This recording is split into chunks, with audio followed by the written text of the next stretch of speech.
3 ವರ್ಷ ಆದ್ರೂ ನಾವು ನೆನ್ಕೋಬೇಕು. ಬರೋ ಪೀಳಿಗೆಗೆ ಇದು ಬರ್ದಿರೋದನ್ನ ತಿಳಿಸ್ತಾನೆ ಇರ್ಬೇಕು, ಯಾರು ಮರಿಬಾರ್ದು. ಯಾಕಂದ್ರೆ ಕಷ್ಟಪಟ್ಟು ಶೋಷಿತ ವರ್ಗ ಏನಿತ್ತು ಅವ್ರನ್ನ ಒಂದು ಸಮಾಜದ ಮುಖ್ಯ ವಾಹಿನಿಗೆ ತರಲಿಕ್ಕೆ ಎಷ್ಟು ಕಷ್ಟಪಟ್ಟರು ಅನ್ನೋದು ತಿಳಿಸ್ಲೇಬೇಕಾಗ್ತದೆ. ನಾರಾಯಣ ಸ್ವಾಮಣ್ಣವರು ಸ್ಪಷ್ಟವಾಗಿ ಹೇಳಿದ್ದಾರೆ ಎಲ್ಲ. ನಾನು ನೇರವಾಗಿ ವಿಷಯಕ್ಕೆ ಬರ್ತೀನಿ. ಸಂಪಂಗಣ್ಣನವ್ರನ್ನ ಎಮ್ ಎಲ್ ಎ ಮಾಡ್ತೀರಾ?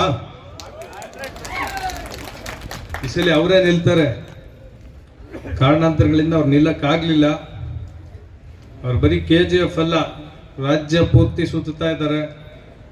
ಅಂಬೇಡ್ಕರ್ ವಾದ, ಶೋಷಿತ ವರ್ಗದವರ ಒಂದು ಬೆನ್ನೆಲುಬಾಗಿ ನಿಂತಿದ್ದಾರೆ. ಬರೀ ನಮ್ಮ ತಾಲೂಕು KGF ಅಲ್ಲ, ಎಲ್ಲೆಲ್ಲೋ ಓಡಾಡ್ತಾ ಇರ್ತಾರೆ. ಎಲ್ಲಿ ನೋಡಿದ್ರೆ ಆ ಫೋಟೋಗಳು ನೋಡ್ತಾ ಇರ್ತೀವಿ. ಸ್ವಲ್ಪ ಈಚೆ ಓಡಾಡೋದು ಕಡಿಮೆ ಮಾಡಿ ಈ ವರ್ಷ ಪೂರ್ತಿ KGF ಅಲ್ಲಿರ್ರಿ ಅಂತ ನಿಮ್ಮಲ್ಲಿ ಮನವಿ ಮಾಡ್ತೀವಿ.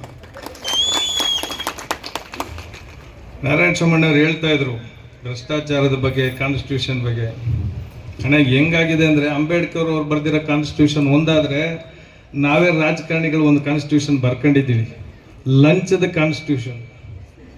ಏನಾಗಿದೆ, ನಾವೆಲ್ಲ ಬೈಕತ್ತೀವಿ. ಒಬ್ಬ ಸಬ್ ಇನ್ಸ್ಪೆಕ್ಟರ್ಗೆ 35 ಲಕ್ಷ ಅನ್ರಿಟರ್ನ್ ಕಾನ್ಸ್ಟಿಟ್ಯೂಷನ್, ತಹಶೀಲ್ದಾರ್ಗೆ 40 ಲಕ್ಷ ಅನ್ರಿಟರ್ನ್, DC ಕೂಡ, AC ಕೂಡ. ನಾವೆಲ್ಲ ಈ ಬ್ಯಾನರ್ ಹಾಕೋದ್ ಬದಲು ಅದೊಂದು ಬ್ಯಾನರ್ ಹೊಡೆಸ್ಬೇಕಾಗ್ತದೆ ಬರೋ ದಿನಗಳಲ್ಲಿ. ವಿಲೇಜ್ ಅಕೌಂಟೆಂಟ್ ಇಂದ ಹಿಡಿದು PDOಗಳಿಂದ ಹಿಡಿದು ಎಲ್ಲ ಇಷ್ಟು ಫಿಕ್ಸ್ ಆಗ್ಬಿಟ್ಟಿದೆ. ಎಲ್ಲ ಎಲ್ಲಿ ಬರ್ತದೆ? ಮತ್ತೆ ಜನಗಳ ಹತ್ರನೇ ತಿನ್ನೋದು ನಾವು. ಅವರೆಲ್ಲ ಜನಗಳ ಹತ್ರ ಕಿತ್ತಿ ನಮಗೆ ಕೊಡೋದು, ನಾವು ಹೋಗಿ ಎಲೆಕ್ಷನ್ ಖರ್ಚು ಮಾಡೋದು. ಇದು ಒಂದು ಹೊಸ ಕಾನ್ಸ್ಟಿಟ್ಯೂಷನ್ ಆಗಿದೆ. ಬರೀ ತಿಂದೋರು ಮೇಲೆ ಹೋಗಿ ಹೋಗಿ ಹೋಗಿ ಜನಗಳನ್ನ ಹಿಂಸೆ ಮಾಡಿ ನಮ್ಮನ್ನೆಲ್ಲ ರಾಜಕಾರಣಿಗಳಂದ್ರೆ ಎಲ್ಲ ಬೈಕಂತ ಇರ್ತಾರೆ. ವಿಶೇಷವಾಗಿ ಕಾಂಗ್ರೆಸ್ ಅಲ್ಲಿ ಭಯನೇ ಇಲ್ಲ. ನೀವು ಹೇಳ್ತಾ ಇದ್ರಿ ಎಲ್ಲಾ ಕಡೆ ಹಗರಣಗಳು ಅಂತ. ಇವತ್ತು ನಾನು ರೂಲಿಂಗ್ ಪಾರ್ಟಿ MLA ಅಂತ ತಿಳ್ಕೊಳ್ರಿ. ನನ್ನ ವಿರುದ್ಧ ನೀವು ಯಾರು ಅರ್ಜಿ ಕೊಡಕ್ಕೆ ಒಂದು ಡಿಪಾರ್ಟ್ಮೆಂಟೇ ಇಲ್ಲ. ಎಷ್ಟಾರ ಲೂಟಿ ಮಾಡ್ಬೋದು ನಾನು. ಯಾವ್ದಿದೆ? 100 ಕೋಟಿ, 200 ಕೋಟಿ ಒಟ್ಟಾಗಿದೆ, 1000 ಕೋಟಿ ಒಪ್ಪನಕ್ಕೆ ತಗೊಳ್ಳೋ ಮಟ್ಟಕ್ಕೆ ಬಂದ್ಬಿಟ್ಟಿದ್ದೀವಿ. ರಾಜಕಾರಣಿಗಳು ಅಂತ ಹೇಳ್ಕೊಳಕ್ಕೆ ನಾಚಿಕೆ ಆಗ್ತದೆ ಈಚೆ ಕಡೆ ಎಲ್ಲರೂ ಹೋದಾಗ. ಬೆಂಗಳೂರ್ದು ಹೇಳ್ತಾ ಇದ್ರು ಕತೆ. ಎಕರೆ ಜಮೀನಲ್ಲಿ ನಾಟ್ಸಮಣ್ಣ ನಿಮಗೆ ಗೊತ್ತಿರುತ್ತೆ ಅನ್ಕೊಂಡಿದ್ದೆ.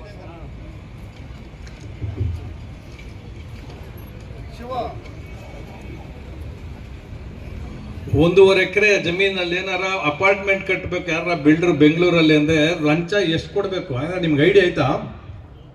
ಎಷ್ಟೋ ಯಾರೋ ಒಬ್ರು ಹೇಳ್ರಿ, ನಿಮ್ಗೆ ಗೊತ್ತಿಲ್ಲ. 1,80,00,000 ಪ್ರತಾಪ್ ಸಿಂಹ ಅವರು. ಯಾವಾಗ JCB ಇನ್ನು ಒಳಕ್ಕೆ ಬರಂಗಿಲ್ಲ ನಮ್ಮ ಜಮೀನು ಒಳಗಡೆ, 1,80,00,000 ದುಡ್ಡು ಕೊಟ್ಟು ಆಮೇಲೆ ಪ್ಲಾನ್ ಸ್ಯಾಂಕ್ಷನ್ ಮಾಡ್ಕೊಂಡು ಬರ್ಬೇಕು. ಬರೀ ಲಂಚದ ವಿಷಯ ಹೇಳ್ತಾ ಇದ್ದೀನಿ. ಈ ದುಡ್ಡೆಲ್ಲ ಎಲ್ಲಿ ಹೋಗ್ತದೆ? ದುಬೈ, ಮಲೇಷಿಯಾ, ಸಿಂಗಪೂರ್ಗೆ ನಮ್ಮ ದುಡ್ಡೆಲ್ಲ ಹೋಗ್ತಾ ಇರುತ್ತೆ. ಇದ್ರ ವಿರುದ್ಧ ಜನ ರಚ್ಚಿಗೆ ಹೇಳ್ಬೇಕು. ಇದು ಬರೀ ಕಾಂಗ್ರೆಸ್ಗಲ್ಲ, ನಾವು ನಮ್ಮಲ್ಲಿ ತಪ್ಪು ಮಾಡಿದ್ರು ರಚ್ಚಿಗೆ ಹೇಳಲೇಬೇಕು. ಪಕ್ಷಾತೀತವಾಗಿ ನೀವೆಲ್ಲ ಭ್ರಷ್ಟಾಚಾರ ಮಾಡೋರ್ನ ದಂಡಿಸ್ಬೇಕು, ಉಗಿಬೇಕು. ಆಗ್ಲೇ ಇದು ಅಂಬೇಡ್ಕರ್ ಅವರು ಬರೆದಿರೋ ಸಂವಿಧಾನಕ್ಕೆ ನಾವೆಲ್ಲ ನ್ಯಾಯ ಕೊಟ್ಟಂಗೆ ಆಗ್ತದೆ.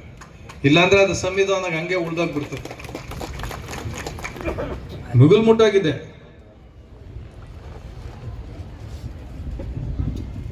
ನಾರಾಯಣ ಸ್ವಾಮಣ್ಣವ್ರು MP ಆಗಿ ಹೋದ್ರು ಅನ್ಸುತ್ತೆ. ಜೋರಾಗಿ ನಿಮ್ಮ ವಾಕ್ ಏನ್ ಮಾತಾಡ್ತೀರಿ, ನಮ್ಗೆ ವಿಧಾನಸಭೆಯಲ್ಲಿ ಬೇಕು ನೀವು, ನಿಮ್ಮಂತವ್ರು. ಪ್ರತಾಪ್ ಸಿಂಹ ಅವ್ರಿಗೂ ಅಷ್ಟೇ, ಬ್ಲೆಸ್ಸಿಂಗ್ ಇನ್ ಡಿಸ್ಗೈಸ್ ಅನ್ಕೊಳ್ಳ ನಾವು. ನೀವು ಕೂಡ ವಿಧಾನಸಭೆ ಬರ್ಬೇಕು ಅಂತ ನಿಮ್ಮಲ್ಲೆಲ್ಲ ಮನವಿ ಮಾಡ್ತೀವಿ. ಮುನ್ಸ್ವಾಮಿ ಅವ್ರು ನೋಡ್ತಾರೆ ನಾನು ಇದ್ದೀನಿ ಅಂತ.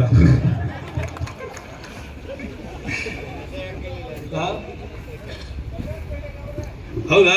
ನೋಡಲ್ಲಿ ಟಿಕೆಟ್ ಘೋಷಣೆ ಮಾಡ್ತಾರಲ್ಲ ಆ ಕಡೆಯಿಂದ ಯಾರು. ಹೇಗೆ ರಾಜಕಾರಣ ಅನ್ನೋದು ಹಣೆ ಬರಾಕ್ಬಿಟ್ಟಿದೆ. ಒಳ್ಳೆ ಕೆಲಸ ಮಾಡಿದ್ರೆ ಗೆಲ್ತೀವಿ ಅಂತಿಲ್ಲ. ಆ ಟೈಮಲ್ಲಿ ಏನೇನು ಮಾಡಬೇಕು. ಹಾಗಾಗಿ ನಿಮ್ಗೆಲ್ಲ ಮನವಿ ಮಾಡೋದಿಷ್ಟೇ. ಸಂಪಂಗಣ್ಣವರು ಇಲ್ಲಿ BJPನೇ ಇರಲಿಲ್ಲ ಮೊದಲು. ಸಂಪಂಗಣ್ಣವ್ರ ಮೊದಲು ನೀವು ಬರಕ್ ಮೊದಲು BJP ಯಾರು ಗೆದ್ದಿದ್ರಾ? ಗೆದ್ದಿರ್ಲಿ. ಅಲ್ಲಿಂದ ಬಂದು ಸಂಘಟನೆ ಮಾಡಿ, ನಾನು ಸಂಪಂಗಣ್ಣವ್ರ ಮಕ್ಕ ನೋಡಿರ್ಲಿಲ್ಲ. ರಾಮಕ್ಕನವ್ರು ನಮ್ಮ ಜೊತೆ MLA ಆಗಿದ್ರು. ಇವ್ರನ್ನ MLA ಮಾಡಿ ಗೆಲ್ಸಿರೋದು ಯಾರು ಅಂತ ಆಮೇಲೆ ಹುಡುಕಿ ನಿಮ್ಮ ಮಕ್ಕಳು ನೋಡಿದ್ ನಾನು. ಅಷ್ಟು ಬಲಿಷ್ಠವಾಗಿದ್ದಂಥ ಒಂದು ಸಂಘಟನೆ. ಇನ್ನೂ ಚೆನ್ನಾಗಾಗುತ್ತೆ. ನಿಮಗೆ BJP ಎಲ್ಲ ವರಿಷ್ಠರ ಒಂದು ಆಶೀರ್ವಾದ ಇದೆ. ನಾವೆಲ್ಲ ಮೋದಿಯವ್ರು ಮಾಡ್ತಾರೆ ಕೆಲಸನ ಜನರಿಗೆ ತಿಳಿಸೋಣ. ಅದ್ರ ಶ್ಯಾಡೋ ಅದಕ್ಕೆ ನಾವು ಅಷ್ಟು ಮಾಡೋಕ್ಕಾಗಿಲ್ಲ ಅಂದ್ರೆ ಒಂದು ನೆರಳಲ್ಲಿ ಒಂದು ಭಾಗ ನಾವು ಇಲ್ಲಿ KGF ಕೋಲಾರಲ್ಲಿ ಬಿದ್ದರೆ ಅದೇ ಸಾರ್ಥಕ. ₹1 ದುಡ್ಡಿಗೆ ಆಸೆ ಪಡದೆ ದೇಶಕ್ಕೋಸ್ಕರನೇ ಅವರ ಒಂದು ಜೀವನನ ಮುಡುಪಾಗಿಟ್ಟಿದ್ದಾರೆ. ನಾವೆಲ್ಲ ರಾಜಕಾರಣಿಗಳು ಅವ್ರ ಹತ್ರ ಕಲಿಯೋರಿದ್ದೀವಿ. ನಾವು ಅವ್ರನ್ನ ಪಾಲಿಸ್ಬೇಕು. ಭ್ರಷ್ಟಾಚಾರ ಇಲ್ಲದೆ ಹೆಚ್ಚು ಕಡಿಮೆ ಯಾವ ಮಿನಿಸ್ಟ್ರು ಜೈಲ್ಗೆ ಹೋಗದೆ, ಸೆಂಟ್ರಲ್ ಮಿನಿಸ್ಟ್ರು MP ಗಳು ಯಾರು ಭ್ರಷ್ಟಾಚಾರದಲ್ಲಿ ಇಲ್ಲದೆ ನೋಡ್ಕೊಂಡವ್ರು ಅವ್ರೊಬ್ಬರೇ ಅಲ್ಲ. ಎಷ್ಟು ಜನ ಅವ್ರ ಜೊತೆಲಿ ಗೆದ್ದಿರೋರ್ನು ಕೂಡ ಭ್ರಷ್ಟಾಚಾರ ಮಾಡ್ದಿದ್ದಂಗೆ ನೋಡ್ಕೊಂಡಿದ್ದಾರೆ. ಎಲ್ಲರನ್ನು ಚೆಕ್ ಮಾಡ್ತಾರೆ. ಅದೇನಾರ ಅವ್ರ ಗಮನಕ್ಕೆ ಬಂದ್ರೆ ಅವ್ರನ್ನ ತೆಗೆದ್ಬಿಡ್ತಾರೆ. ಕಾಂಗ್ರೆಸ್ ಅಲ್ಲಿ ಹಂಗಲ್ಲ. ಭ್ರಷ್ಟಾಚಾರ ಮಾಡಿದಷ್ಟು ಗೌರವ ಜಾಸ್ತಿ. ಅವ್ರ ಮನೆಗೆ ಹೋಗಿ ಮಾತಾಡ್ಸ್ಕೊ ಬರ್ತಾರೆ.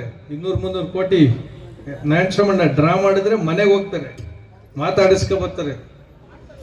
ಸೊಸೈಟಿನೂ ಹಂಗೆ ಆಗ್ಬಿಟ್ಟಿದೆ. ಈಗ ಏನಾಗಿದೆ, ಜಾಸ್ತಿ ಲೂಟಿ ಮಾಡಿದ್ರೆ ಗೌರವ ಜಾಸ್ತಿ, ಜನನೂ ಗೌರವ ಜಾಸ್ತಿ ಕೊಡ್ತಾರೆ. ಮಠಗಳಲ್ಲೆಲ್ಲ ಕರೆದಿ ಸನ್ಮಾನ ಮಾಡ್ತಾರೆ.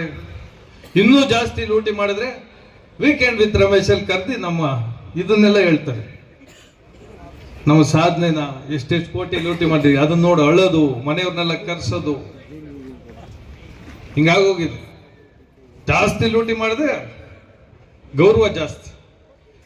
ಜನನು ಹಂಗೆ ಆಗ್ಬಿಟ್ಟಿದ್ದಾರೆ. ಈಗ ಯಾರೋ ಒಬ್ಬ ಸಣ್ಣ ಕಳ್ತನ ಮಾಡಿದ್ರೆ ಅವನ್ನ ಬೈತಾರೆ, ಊರಲ್ಲಿ ಅವಮಾನ ಮಾಡಿ ಎಲ್ಲ ಪದ್ಧತಿ ಮಾಡ್ತಾರೆ. ಅದೇ 200 ಕೋಟಿ ಲೂಟಿ ಮಾಡ್ಕೊಂಡ್ ಬಂದ್ರೆ ಬದುಕಿದ್ರೆ ಹಂಗ್ ಬದುಕ್ಬೇಕು ಅಂತಾರೆ ಜನ.